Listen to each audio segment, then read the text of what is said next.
Hello guys, मैं Himanshu Sharma, third year MBBS student और एक हाइब्रिड एथलीट। आज का टॉपिक है स्पोर्ट्स एंड इलेक्ट्रोलाइट्स। तो जल्दी से आज का टॉपिक स्टार्ट करते हैं। सबसे पहले इलेक्ट्रोलाइट्स क्या होते हैं। इलेक्ट्रोलाइट्स मिनरल्स होते हैं जो कि हमारी बॉडी में प्रेजेंट होते हैं, जैसे कि sodium, potassium, chloride, magnesium and इसके अलावा भी बहुत सारे होते हैं।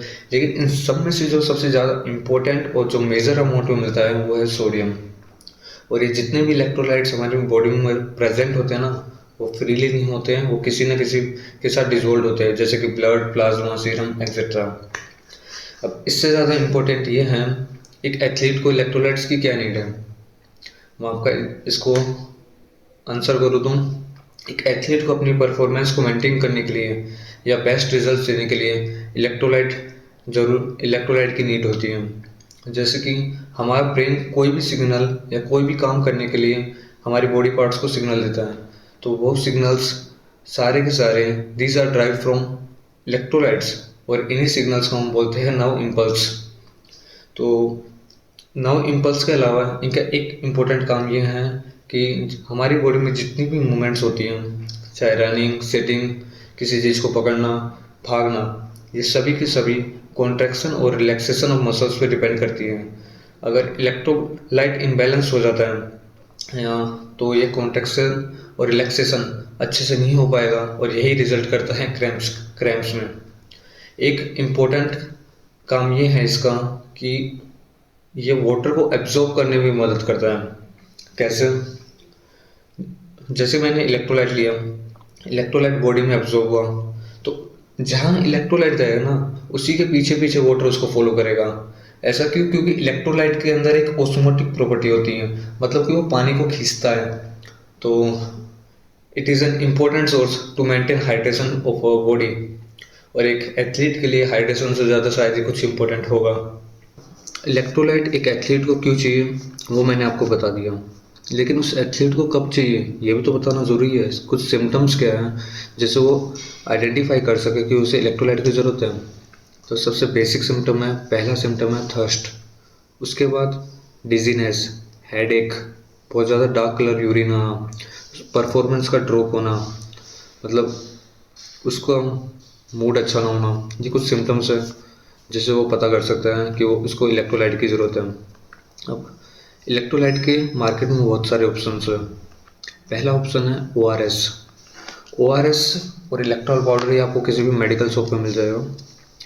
तो ये जो इलेक्ट्रोल और जो ORS पाउडर है, ये एक WHO फॉर्मूला बेस्ड होते हैं। मतलब कि इनको जब बनाया गया था ना, इनका जो मेन मोटो था वो था डायरिया के लिए और वोमिटिंग के लिए। इनके अंदर बहुत ज़्यादा सीवियर डिहाइड्रेशन हो रहा था, उसको ट्रीट करने के लिए बनाया गया था। स्पोर्ट्स के लिए इनको नहीं बनाया गया था। तो स्पोर्ट्स के अंदर या किसी भी वर्कआउट के दौरान एक इलेक्ट्रोलाइट पाउडर या ORS पाउडर का यूज़ करने के बजाय आपको दूसरे ऑप्शंस की ओर सोचना चाहिए। दूसरे ऑप्शन है जैसे कि एक स्पोर्ट्स ड्रिंक। स्पोर्ट्स ड्रिंक होती क्या है? स्पोर्ट्स ड्रिंक मार्केट में बॉटल फॉर्म में, कैन फॉर्म में या और भी बहुत सारे फॉर्म होती है, जैसे कि जेल्स फॉर्म में, इन सब में मिलती है। स्पोर्ट्स ड्रिंक के अंदर बेसिकली वाटर, इलेक्ट्रोलाइट भी बेसिकली कौन सा, साल्ट, सोडियम और कुछ फ्लेवरिंग सब्सटेंस, कलर्स और एक गुड सोर्स ऑफ कार्बोहाइड्रेट होता है, ताकि एक क्विक एनर्जी मिल सके। अब क्वेश्चन ये आ रहा है कि स्पोर्ट्स ड्रिंक प्रेफर करूं या ORS पाउडर। तो मैं आपको साफ साफ बता दूं कि जहाँ तक हो सके आपको स्पोर्ट्स ड्रिंक ही प्रेफर करना है ओवर द ORS। इसका रीज़न ये है, जो ORS है वो बहुत ज़्यादा हाई कंसनट्रेशन होता है, उसके अंदर बहुत ज़्यादा high concentration of sodium, potassium, chloride, इन सब की बहुत ज़्यादा हाई कंसनट्रेशन होती है। साथ ही साथ उसके अंदर जो ग्लूकोज की कंसनट्रेशन होती है वो कम होती है।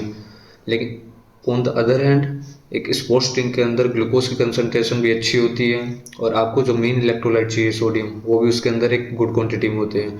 ग्लूकोज इसलिए चाहिए ताकि आपने जो एनर्जी लॉस की है वो क्विक एनर्जी रिप्लेनिश हो सके। तो आपको जहाँ तक हो सका है वहाँ तक आपको स्पोर्ट्स ड्रिंक को एक ORS के ऊपर प्रीफर करना है। इम्पोर्टेंट क्वेश्चन है, when should we take an sports drink और एनी सोर्स ऑफ इलेक्ट्रोलाइट, और किसको लेना चाहिए?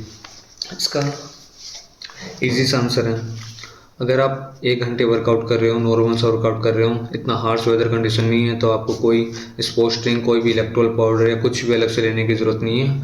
पानी भी होता है उस टाइम हाइड्रेशन के लिए। लेकिन आप 1.5 घंटे 2 घंटे हॉट एंड ह्यूमिड क्लाइमेट के अंदर आपने मील भी अच्छे से नहीं लिया है और एंड्योरेंस ट्रेनिंग कर रहे हो, मैराथन दौड़ रहे हो, हाफ मैराथन दौड़ रहे हो, तो आपको पता है उस टाइम आप बहुत ज़्यादा वाटर और साल्ट लॉस करोगे। तो उस टाइम सिर्फ पानी से तो कुछ होगा नहीं। तो आपको उस टाइम ज़रूरत है एक स्पोर्ट्स ड्रिंक की या फिर किसी भी इलेक्ट्रोलाइट बेस्ड ड्रिंक की। और उसके अंदर आपको कैलोरी लेस की जगह कैलोरी वाली स्पोर्ट्स ड्रिंक को लेना है, ताकि आपको कार्बोहाइड्रेट का भी सोर्स मिल गए, ताकि आपको एक क्विक एनर्जी मिल सके, क्विक फील मिल सके, ताकि आप जो भी एक्टिविटी कर रहे हो उसे कंटिन्यू कर सको। अगर आप कोई स्पोर्ट्स ड्रिंक या फिर कोई इलेक्ट्रोलाइट बेस्ड ड्रिंक नहीं लेना चाहते, नेचुरली कोई ऑप्शन देख रहे हो, तो पहला ऑप्शन है coconut water. Coconut water is an excellent source of potassium. It is high in potassium, लेकिन ये एक सोडियम को लैक करता है, और हम जो मेन इलेक्ट्रोलाइट लॉस करते हैं वर्कआउट के दौरान, एंड्योरेंस ट्रेनिंग के दौरान, वो होता है सोडियम।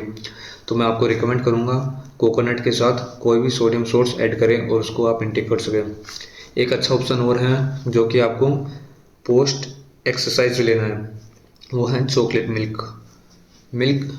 इसका बेनिफिट ये है, एक तो इसके अंदर प्रोटीन मिलेगा, आपकी रिकवरी में एड करेगा। इसके अंदर जो डार्क चॉकलेट आपने यूज़ की है वो पोस्ट एक्सरसाइज इन्फ्लामेशन को भी कम करेगा। तो ओवरऑल आप नेचुरली इन ऑप्शंस पे जा सकते हो। वीडियो के एंड में आ गए हैं और एक इम्पोर्टेंट इन्फॉर्मेशन मैं आपसे शेयर कर रहा हूँ। इलेक्ट्रोलाइट्स बहुत ही इम्पोर्टेंट चीज़ है, तो इनका थोड़ा भी इम्बैलेंस या थोड़ा भी ओवरडोज या कम होना ये बहुत सारे ऑर्गन्स को अफेक्ट कर सकता है। तो स्पेशली कुछ लोग जैसे कि हार्ट रिलेटेड डिसऑर्डर हो जिनको, किडनी रिलेटेड कुछ प्रॉब्लम हो, ब्लड प्रेशर हाई हो जिनका या कम भी हो, और डायबिटिक हो, प्रेग्नेंट वुमेन हो, इन सभी को बिना डॉक्टर की रिकमेंडेशन के कोई भी इलेक्ट्रोलाइट सप्लीमेंट नहीं लेना है। ये आपको याद रखना है, क्योंकि इलेक्ट्रोलाइट डिसबैलेंस हमारी बॉडी के पूरे फंक्शन को बदल सकता है, जिसकी वजह से ये डेथ तक हो सकती है। कि इलेक्ट्रोलाइट इम्बैलेंस हमारी बॉडी के फंक्शंस को अफेक्ट कर सकता है, हमारी बॉडी के ऑर्गन्स को डैमेज कर सकता है। इसलिए मैं आपको स्पेशली रिकमेंड करूंगा, अगर आपको इनमें से कुछ भी कंडीशन है, कुछ भी प्रॉब्लम है, तो बिना डॉक्टर की सलाह के आप इनको ना लें। और लास्ट में यही कहूँगा, जितना हो सके नेचुरल रहें, वर्कआउट करते रहें, स्टे फिट, स्टे मोटिवेटेड।